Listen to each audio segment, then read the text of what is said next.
오늘 말씀의 제목은 하나님의 음성을 듣고자 기도하라 입니다. 제가 제일 좋아하는 찬양은 하나님의 음성을 듣고자 기도하면 이 찬양입니다.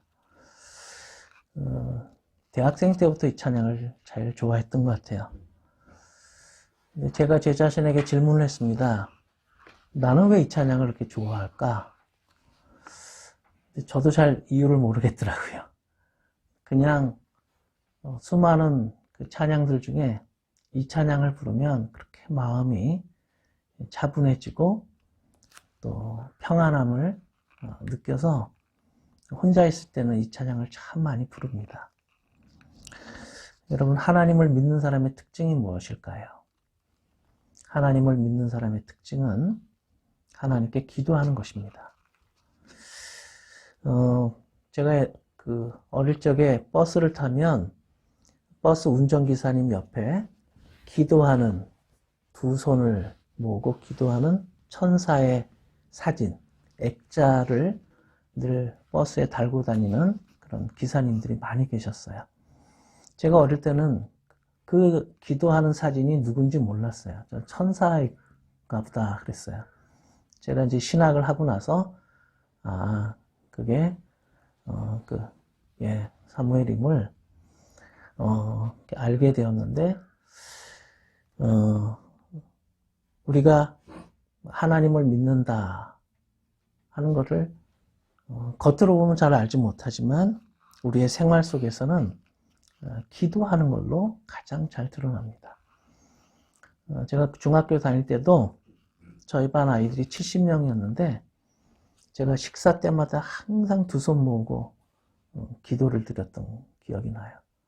그랬더니 우리 반 아이들이 기범이는 하나님을 참 잘 믿어, 이렇게 알고, 저는 그때 공부를 잘하지는 못했는데 반장도 있고 부반장도 있었는데 1년 동안 그 담임 선생님께서 70명 아이들의 성적표를 채점하는 걸 다 저한테 맡기셨어요.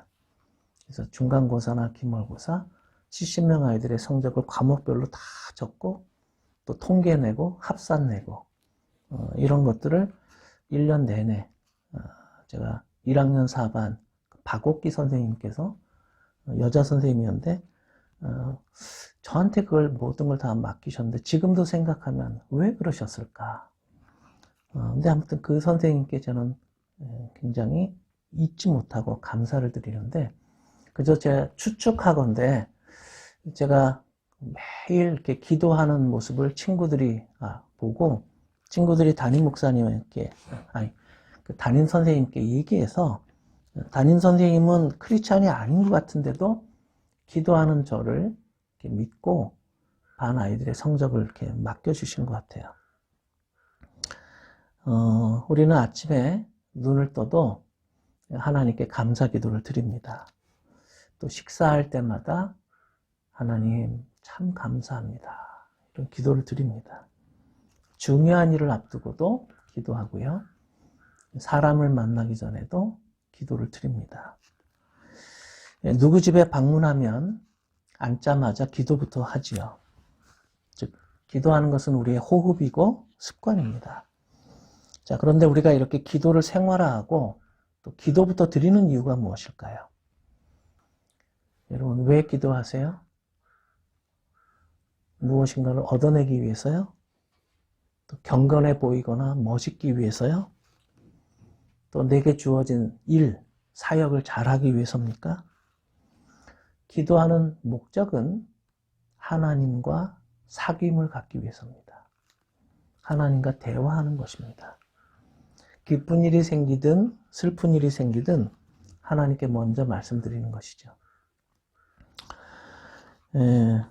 온유자매와 경민 형제는 별일도 아닌데 사소한 일들을 막 통화하는 걸 제가 옆에서 자주 들어요. 하나님도 우리가 그렇게 하면 하나님께서 얼마나 흐뭇해 하시겠어요. 그렇죠? 사소한 일인데 하나님께 다 말씀드리고 하나님과 감정을 서로 교류한다 그러면 하나님께서 우리를 얼마나 어여삐 여기시고 행복해 하시겠어요. 예수님은 그렇게 하셨어요. 예수님은 바리새인들처럼 사람들에게 자기의 경건함을 과시하기 위한 목적으로 기도한 게 아니라 하나님은 은밀한 중에 계신 하나님께 늘 기도로 사셨어요. 예수님께서 무슨 목적을 이루기 위한 수단으로 기도를 하신 게 아니었어요. 기도하지 않으면 안 될 것 같은 불길함 때문도 아니었어요. 주문을 외우듯 열려라 참깨 뭐 이러듯이 아니면 뭐 연부를 하듯 습관적으로 한 것도 아니에요. 하나님과 인격적인 교제를 하셨던 거예요. 하나님을 사랑했고 사소한 일이라도 다 상의하셨어요. 예수님께서 주어진 그 엄청난 사명을 다 감당하실 수 있었던 비결도 하나님과의 대화, 기도 생활에 승리하셨기 때문입니다. 우리가 기도하는 데 있어서 하나님께 말하는 것보다 중요한 것은 듣는 것입니다. 그러니까 스피킹보다 중요한 것은 리스닝이에요. 하나님의 음성을 잘 듣는 것. 우리가 흔히 기도 그러면 목사님 저는 기도 못해요. 왜? 하나님께 기도하는 게 너무 어려워요. 그렇게 말하는 분들은 내가 하나님께 소원하는 것을 무엇인가를 알아야 한다고 그렇게 생각하기 때문이에요. 근데 정말 기도의 본질은 하나님께 내 생각을 아뢰는 일보다 하나님께서 나에게 하시고자 하는 말씀을 듣는 일이 더 중요하지 않겠습니까? 하나님의 음성을 들으려면 연습과 훈련이 필요합니다. 오늘 본문에는 기도는 열심히 했는데 하나님의 음성을 듣는 일에는 서툴렀던 케이스가 오늘 나와요. 하나님께서 왜 이 사건을 우리에게 보여주시는가? 내 입장에서는 열심히 기도했는데 그래 놓고 하나님께서 이제 리스판스, 응답해 주시려고 할 때 하나님께서 어떤 액션을 취하는 것에 대해서는 전혀 관심이 없었던 사람들이 오늘 본문에 등장합니다. 이것을 통해서 우리는 하나님과의 사귐, 하나님과 데이트를 어떻게 해야 되는가? 어떻게 하면 내가 하나님과 친해지고 다정한 관계가 될 수 있을까? 이 중요한 문제, 기도하는 문제, 하나님과 대화하는 이 문제를 우리가 깊이 생각해 보아야 되겠습니다. 하나님을 인격적으로 만났던 사람들을 유심히 관찰해 보면 사실 편안하고 행복할 때보다는 절망 그리고 좌절 가운데서 하나님을 찾고 만났던 경우가 훨씬 많습니다. 실패와 좌절의 고통들이 살아계신 하나님 앞에 나아가도록 우리를 이끌어 주었다고 할 수 있어요. 때문에 우리 인생에서 가장 소중한 스승님이 한 분 계시다 그러면 그건 고난입니다. 하지만 이 고난을 겪는 모든 사람들이 하나님을 만나거나 은혜를 체험하는 건 아니에요. 고통을 가지고 하나님께 나아가 질문을 던지고 하나님의 대답을 들으려는 간절한 마음이 우리에게 필요합니다. 이스라엘 백성들도 고통을 겪을 때마다 하나님께 부르짖었어요. 한나라고 하는 여인은 인간관계에서 오는 고통들을 하나님께 호소했습니다.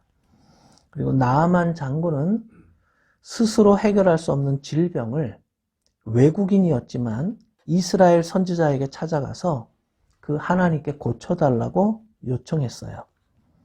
태어날 때부터 앞을 못 보는 소경, 거지 신세로 태어났던 바디메오는 예수님께 목청껏 소리 지르면서 자신을 불쌍히 여겨달라고 요청했습니다.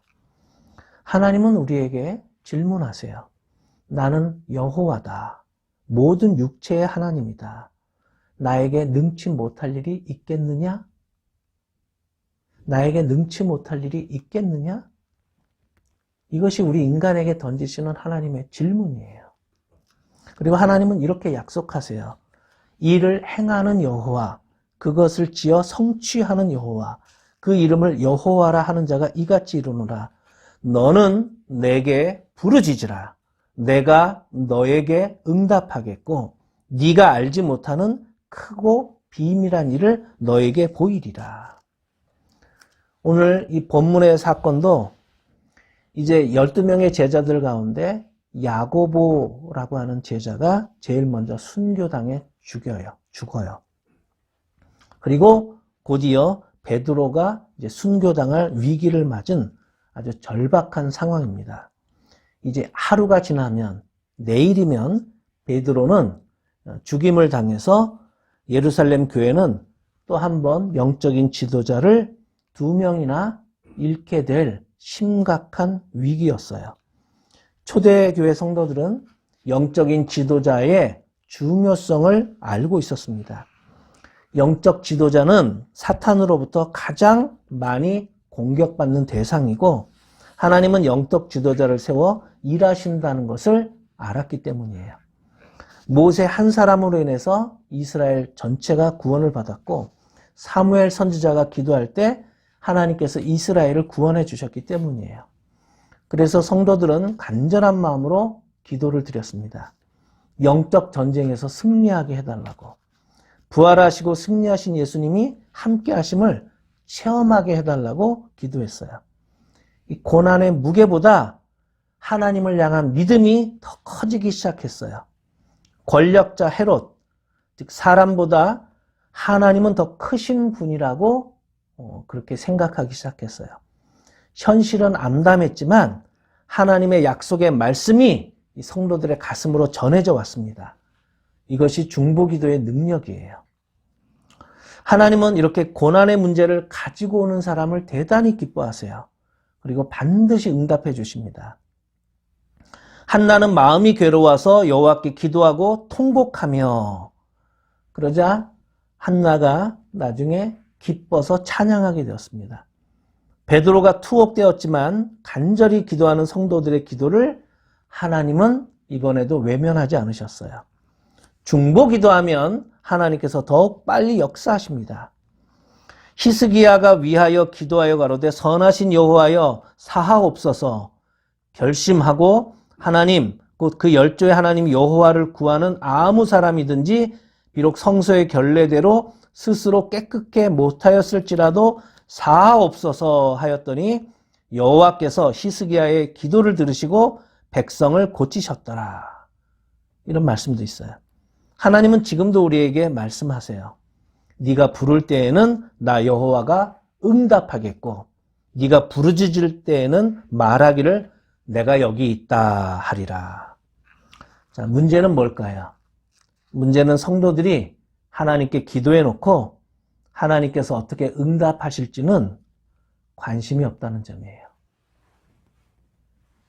하나님께서 행하실 일에 대한 기대감이 없었어요.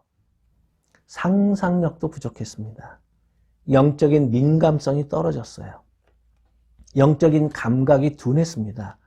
성령님께서 우리 현실에 어떻게 개입하실지 생각을 열어놓지 못했어요. 열린 마음, 열린 생각, 유연한 생각을 하지 못했어요. 어떤 사람들은 하나님의 음성을 들으면서 이렇게 기도하는 것에 익숙하지 못해요. 여러분 혹시 그런 전화 받아보셨어요? 내 얘기는 듣지도 않고 상대방이 막 일방적으로 얘기한 다음에 끊어버리는 사람. 여러분 우리가 하나님께 어떻게 대화하는 게 필요한가? 사실 하나님께 기도하면서요, 내가 드린 이 기도에 하나님께서 어떻게 응답하실까? 성경을 펼쳐놓고 읽어가면서 하나님의 음성을 들으려고 노력을 해야 됩니다. 그래서 성경을 펼쳐놓고 읽어가며 하나님의 음성을 들어가며 하나님께 기도하는 게 아주 좋은 방법이에요. 저는 기도한 내용을 기도 노트에 적어놓고 하나님의 응답을 기다리며 확인할 때도 있어요. 여러분 내가 뭘 기도했는지, 그래서 기도 노트에 적어가면서 기도하는 게 참 필요합니다. 우리는 너무 바빠서 하나님의 음성을 들으려고 하지 않아요.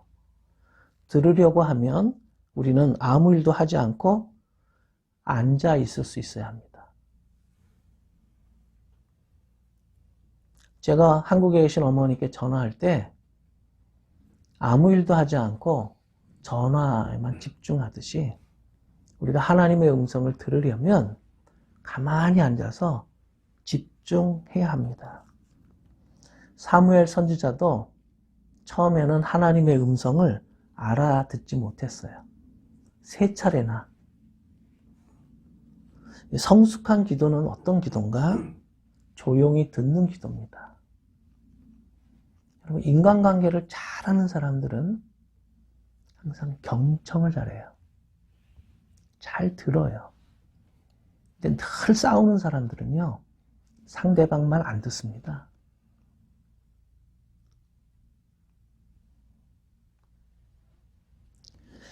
한 회사를 이끌든지 아니면 한 그룹을 이끌어 가든지 조용히 듣는 자세, 상대방의 이야기, 상대방의 입장을 생각하는 태도가 대단히 중요하다는 거예요. 하나님도 마찬가지예요. 하나님께 기도하는 사람만 사랑하시는 게 아니라 하나님께 기도해 놓고 하나님의 음성을 들으려고 조용히 기다릴 줄 아는 사람, 이런 사람이 성숙한 사람이고 하나님께서 그런 사람에게 반드시 응답을 해주십니다. 오늘 본문에서 성도들은 간절히 부르짖어 기도해 놓고 정작 하나님이 응답해 주자 그 여종에게 너 미쳤구나. 야, 크레이지. 야, 지금 베드로 감옥에 있는데 뭐 왔다는 거야. 무슨 노크를 했다는 거야. 말도 안 되는, 너 미쳤구나. 이렇게 얘기했어요. 근데 오늘 본문에서 아주 흐뭇한 장면이 하나 나오죠. 여러분, 무슨 장면입니까? 베드로가 쿨쿨 잠자는 장면이에요. 전 이게 너무 은혜가 돼요. 여러분, 며칠 전에 야고보는 칼에 이제 목이 잘렸어요. 이제 내일이면 자신도 그렇게 죽을지 모르는데 어떻게 시몬 베드로가 저렇게 태평하게 잘 수 있을까요?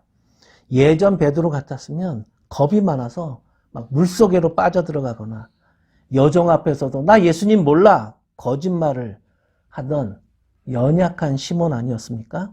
근데 오늘 본문에서 베드로의 표정은 하나도 심각해 보이지 않아요. 예루살렘 교회 성도들은 애간장을 끓이면서 기도하고 있지만 정작 베드로의 마음과 얼굴 표정엔 근심의 빛이 전혀 없어요. 얼굴에 그늘이 없어요. 베드로는 불안해하지도 않고 자기를 감옥에서 꺼내달라고 하나님께 애원하지도 않습니다. 여러분, 사실 가만히 생각해 보세요. 베드로는 처자식이 있습니까? 없습니까? 처자식 있잖아요. 아직 장모님도 살아계실지 몰라요? 자신에게 딸린 식구들 걱정도 해야 하지 않겠습니까? 더구나 지금 베드로는 2명의 군사들과 함께 그 당시 그 죄수 하나면 옆에 군사들이 함께 쇠사슬을 해서 옆에 2명의 군사들과 함께 쇠사슬에 묶여 있어요. 잠이 올 리가 있겠습니까? 밖에도 보초들이 서 있어요. 근데 베드로는 이렇게 마음이 평안하고 두려움이 없는 이유가 무엇일까요? 현실 상황의 심각성을 그가 모를 리 없지만 베드로의 관심은 딴 데 있어요. 베드로는 살고 죽는 것, 이건 하나님께 맡기자. 하나님께 맡겼기 때문이에요. 우리가 인생을 더욱 힘들게 만들고 문제를 복잡하게 만드는 이유는 내가 해결해야만 한다고 하는 이 강박관념 때문입니다. 베드로는 자신의 뜻을 하나님 앞에 내려놓았어요. 그러자 이루 형언할 수 없는 하늘의 평강이 그의 영혼과 마음을 휘감았어요. 베드로전서 4장 19절에서 베드로는 이렇게 고백합니다. 그러므로 하나님의 뜻대로 고난을 받는 자들은 또한 선을 행하는 가운데 그 영혼을 미쁘신 조물주께 부탁할지어다. 베드로의 의식, 정신세계는 무엇에 쏠려 있습니까? 살아계신 예수님께 쏠려 있어요. 살아계신 예수님, 부활하신 예수님과 나와의 관계에 집중합니다. 내가 주님을 모른다고 해서 도망칠 때는 어디를 도망가도 불안했어요. 베드로는 괴로웠습니다. 안전한 곳이라고 해서 문 닫아놓고 피신하고 있어도 잠이 잘 오지 않았어요. 내가 내 양심을 속였고 내가 주님께 했던 약속을 저버렸기 때문이에요. 사실 그때가 괴로웠지 지금 내가 예수님의 이름으로 이렇게 감옥에 갇혀서 내일 죽는다 해도 나는 이제 예수님 앞에 부끄럽진 않아요. 주님을 다시 만나도 이제는 할 말이 있습니다. 주님, 저도 주님의 고난에 동참했어요. 제가 그리스도의 고난에 참여했다는 사실이 얼마나 뿌듯하고 행복한지 모르겠어요. 주님, 주님이 저를 지켜보시며 흐뭇해 하실 모습이 눈에 선합니다. 제가 주님의 이름으로 고난과 핍박을 받고 있으니 저는 참으로 복받은 사람입니다. 베드로 사도는 베드로전서 5장 7절에서 우리에게 이렇게 권면을 해요. 너희 염려를 다 주께 맡겨버리라. 이는 저가 너희를 권고하심이라. 여러분, 우리에게는 염려가 있죠. 이번 달, 또 다음 달에 내가 어떻게 살까? 또 내가 지금 기도하는 게 안 되면 어떻게 할까? 내가 내년에 졸업을 못하거나 신분 문제에 문제가 생기거나 아니면 내가 운영하던 비즈니스가 혹시 실패하게 되면 어떻게 하나? 우리는 많은 걱정과 근심을 안고 살아요. 근데 베드로 사도는 우리에게 권면합니다. 너희 염려를 다 주께 맡겨버리라. 이는 너희를 권고하십니다. 여러분, 이렇게 믿음으로 맡기고 사는 사람에게는 평안과 기쁨이 있습니다. 하나님은 어떤 분이신가? 하나님은 변함없이 우리를 사랑하시는 분이세요. 하나님은 우리와 함께 하십니다. 임마누엘의 하나님이에요. 우리가 이러한 하나님을 믿고 하나님께 감사하는 마음으로 기도하면 하나님께서 우리의 마음에 평안을 주십니다. 그리고 기도한 사람은 하나님께서 어떻게 응답하실까? 하나님께 행하실 놀라운 액션을 기대하며 잠잠히 기다리면 됩니다. 기도의 응답, 그것이 내 예상과 빗나가는 결과가 될 수도 있어요. 그건 하나님의 마음이죠. 하나님의 선택이고 하나님의 결정권이죠. 우리는 이러한 하나님의 주권을 인정하고 순응하면 됩니다. 우리는 결과에 상관없이 우리에게 믿음을 주시는 하나님께 감사드리면 됩니다. 하나님은 우리가 이렇게 이민사회를 고단한 삶을 살아가고 있다는 것을 잘 알고 계세요. 그렇기 때문에 하나님은 우리에게 사랑해 주시고 믿음을 주십니다. 기도하는 사람은 하나님의 음성을 듣고자 기다릴 줄 알아야 합니다. 믿음으로 맡기고 기도하는 사람에게는 하나님께서 반드시 평안을 주십니다. 기도하겠습니다. 하나님, 밀려오는 파도처럼 저희 현실에서도 끊임없이 문제들이 발생합니다. 부담감과 책임감에 눌려 사는 저희들에게 고난을 피하는 것이 아니라 믿음으로 받아들이게 하여 주시니 감사합니다. 수고와 무거운 인생의 짐들을 하나님께 맡깁니다. 하나님, 저희를 책임져 주시고 푸른 초장, 맑은 물가로 인도해 주소서. 무엇보다 우리는 기도를 우선하게 하시고 조용히 하나님의 응답을 기다릴 줄 아는 사람이 되게 하여 주소서. 고난당하는 사람을 위해 우리가 기도를 드릴 때마다 하나님께서 응답해 주시고 중보 기도를 할 때마다 신실하게 대답해 주시는 하나님께 감사를 드립니다. 예수님의 이름으로 기도합니다. 아멘.